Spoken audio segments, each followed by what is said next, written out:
Let's now get a check on some of the other global headlines we're following this Wednesday lunchtime from Seoul. For that, we connect to our Eunice Kim standing by at the NewsCenter. Eunice, let's begin in Poland, where world leaders gathered with the survivors of the Auschwitz camp as Tuesday marked 70 years since its liberation. That's right, Mark. There were memorials held around the world, but hundreds of survivors made their way to the infamous concentration site itself, where they had spent part of their childhood to mourn, remember, and remind the world of the atrocities committed by Nazi soldiers of the past. Hyun-bin takes us there.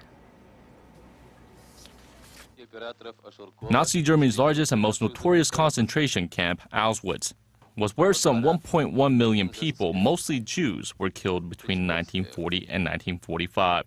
Over 300 aging survivors and a host of world leaders visited Auschwitz on Tuesday to reflect upon the slaughter that took place there. Over 70 years have passed, but the last survivor said the world should never forget the horrors that took place in Auschwitz and the Nazis' other death camps. Some of the people still saying that it never happened. I'm here to tell the world it happened, and the world have to learn from it and to live in peace. The elderly, women, and young children were killed in gas chambers and were burnt into ashes in incinerators, proof of the Nazis' atrocities. They were killing people like nothing. It didn't mean anything. The smell was so bad here from burning people.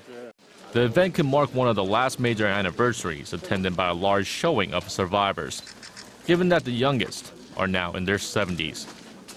Hyun-bin, Arirang News.